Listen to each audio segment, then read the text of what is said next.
আসসালামু আলাইকুম রহমতুল্লাহ নাহমেদুহু ওয়া নুসাল্লি আলা রাসূলিহিল কারীম আম্মা বাদ। আল্লাহ পাকের শুকরিয়া যে যিনি আমাদের মাঝে ইমাম আল মাহদিকে প্রেরণ করেছেন এবং আমরা সেই জামানা পেয়েছি যখন আল্লাহ পাক সারা দুনিয়াতে ইসলামকে কায়েম করবেন ইনশাআল্লাহ। তো বর্তমান সময়ে একটি আলোচিত প্রসঙ্গ হচ্ছে হযরত মুশতাক মোহাম্মদ আরমান খান সাহেবের ইমাম আল মাহদি হিসেবে আত্মপ্রকাশ করা। তো আমি আমি ব্যক্তিগতভাবে ওনারকে বাইয়া দিয়েছি আলহামদুলিল্লাহ। তো আমি ব্যক্তিগতভাবে এটা বিশ্বাস করি যে উনি আল্লাহর খলিফা মাহদি। তো এই বিশ্বাসের পিছনে অনেকগুলো কারণ, সেই বিষয়গুলো আপনাদের সামনে ইনশাল্লাহ কিছু আলোচনা করব যে আমি কিভাবে আসলে মোটিভেট হয়েছি, যেন আপনাদের বিষয়টা বুঝতে সুবিধা হয়। তো হজরত মুশতাক মোহাম্মদ আরমান খান সাহেব উনি তো প্রায়ই বলতেছিলেন যে আপনারা ইস্তেখারা করেন আমার বিষয়ে।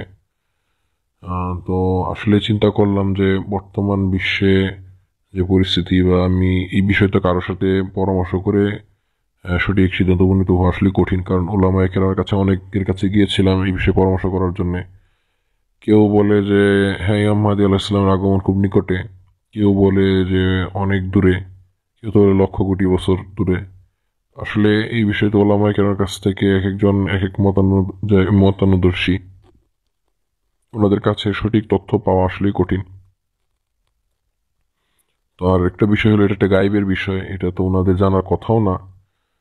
যদিও গায়েবের বিষয়, তারপরেও তো আল্লাহ রাসূল সাল্লাল্লাহু আলাইহি সাল্লাম বিভিন্ন সাইন সিমটম বলে গিয়েছেন যে ইমাম আল মাহদী আলাইহিস সালাম আসার আগে কি অবস্থা থাকবে দুনিয়াতে, বা উনি আসার সময় কি পরিস্থিতি থাকবে, এই বিষয়গুলো বলে গিয়েছেন। আমাদেরকে তো একদম অন্ধকারে ফেলে দেননি। তো যেসব উলামায়ে কেরাম শেষ জামানার এই ফিতান সম্পর্কে বেশি জানেন, তারা এটাকে খুব নিকটবর্তী মনে করেন। যারা এই সম্পর্কে বেখবর, যাদের পড়াশোনা কম, তারা এটাকে অনেক দূরবর্তী মনে করেন। তো যাই হোক, তো আমি আসলে এটা চিন্তা করলাম যে না, আসলে ইস্তেখারা ছাড়া আসলে উপায় নেই। কারণ হচ্ছে যে এই বিষয়ে তো সঠিক সিদ্ধান্ত একমাত্র আল্লাহ তাআলাই দিতে পারবেন। তো ইস্তেখারার ওনার যে দাওয়াত ইউটিউব চ্যানেলের মাধ্যমে বা ওনার লেকচারগুলো শুনে আমি মোটিভেটেড হই, বা ওনাকে খুব ভালো লাগে কথাগুলো, কিন্তু আসলে উনি সঠিক বলতেছেন কিনা, বা উনি ইমাম মাহদী এখন নিকটবর্তী কিনা, বা উনি নিজে ইমাম মাহদী কিনা, এই বিষয়গুলো তো আসলে উনি যদিও বলতেছেন তো ওনার কথা তো মনে হয় বা খুব আসর করে দিলের উপর, খুব ভালো লাগে, কিন্তু প্রকৃত সত্য কি এটা তো আল্লাহ পাকের পক্ষ থেকে জানতে হবে। এই জন্য আমি আসলে ইস্তেখারার রাস্তা খুঁজে নেই এবং ইস্তেখারা করতে থাকি। তো আমি আলহামদুলিল্লাহ ইস্তেখারা করে খুব বেশি দিন অপেক্ষা করতে হয়নি। আমি প্রায় ঘন ঘন ইস্তেখারা করতে থাকলাম যতক্ষণ পর্যন্ত আল্লাহ পাকের পক্ষ থেকে এর কোনো নির্দিষ্ট কোনো সিদ্ধান্ত না পাই, তখন পর্যন্ত আমি আল্লাহর কাছে দোয়া করতে থাকি। তো আমি বেশ কয়েকটি স্বপ্ন দেখি। এর মধ্যে প্রথম একদিন স্বপ্নে দেখলাম যে ইমাম আল মাহদী আলাইহিস সালামের আবির্ভাব ঘটবে। তো সবাই অপেক্ষা করতেছে। এরপরে দেখলাম যে হজরত মুশতাক মোহাম্মদ আরমান খান উনি ইমাম মাহদী আলাইহিস সালাম হিসেবে আবির্ভূত হয়েছেন। তো এটা একটা স্বপ্ন। এরপরে কিছুদিন পরে আবার স্বপ্ন দেখলাম যে আমি চিন্তা করতেছিলাম যে বায়া দিব কিনা। তো পরে দেখলাম যে লোকজন ইমাম আল মাহদিকে খুঁজতেছে। তো সবাই মক্কা মুআররমা ওখানে আছেন, কাবা ঘরের এদিকে সবাই ইমাম আল মাহদিকে খুঁজতেছেন। তো ইমাম আল মাহদিকে খুঁজতে খুঁজতে সবাই মুশতাক মোহাম্মদ আরমান খান সাহেবকে ওনাকে বের করলেন। ওনার কাছে সবাই বায়া দিচ্ছে দেখলাম। তো আমিও গেলাম। তো উনি আমাকে বললেন যে তুমি আসো, কাছে আসো। তারপর উনি আমাকে বায়া দিলেন এবং আলিঙ্গন করলেন।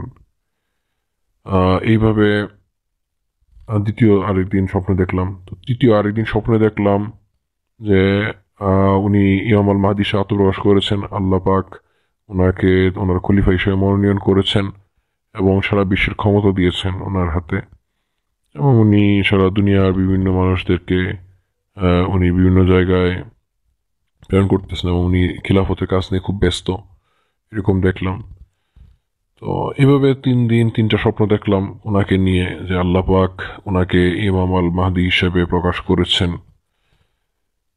এরপর আসলে তারপরেও আমি ইতমিনান হতে পারছিলাম না, কারণ আসলে তো এটা একটা কঠিন বিষয়।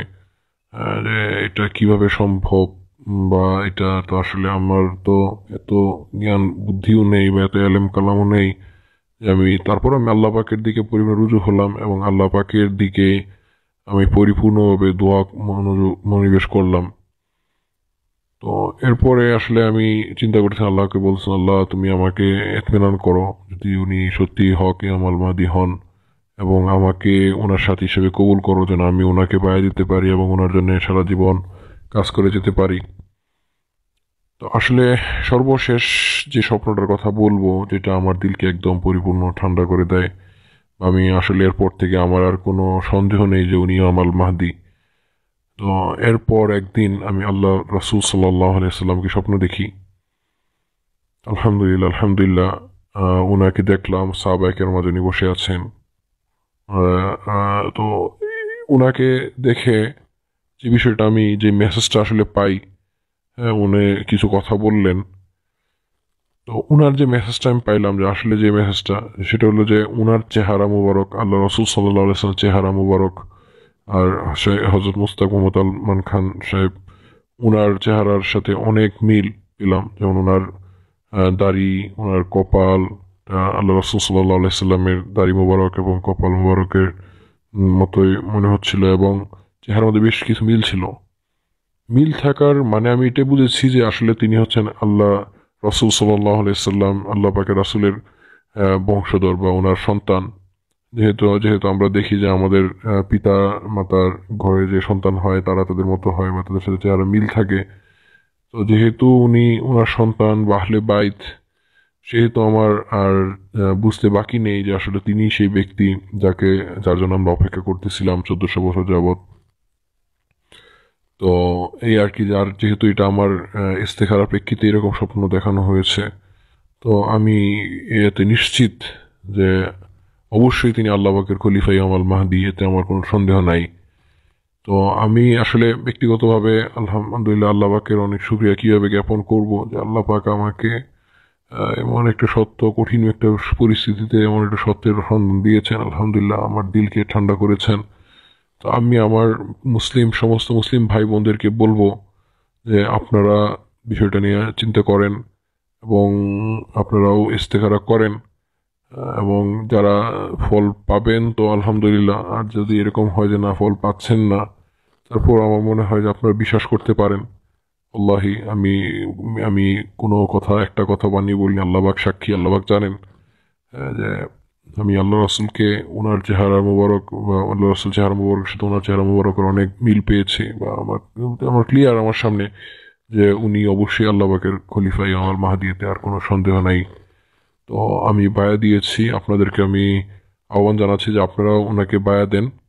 ইনশাআল্লাহ আল্লাহ পাক আমাদেরকে কবুল করবেন এবং খুব শীঘ্রই সারা দুনিয়ার বাতিলকে মিটাবেন, এবং আল্লাহ পাক তার খলিফা ইমাম মাহদীকে এই পৃথিবীতে প্রতিষ্ঠিত করবেন, যদিও কাফেররা, মুশরিক, মুনাফিক, মুরতাদরা এটাকে অপছন্দ করে। আসসালামু আলাইকুম রহমতুল্লাহ।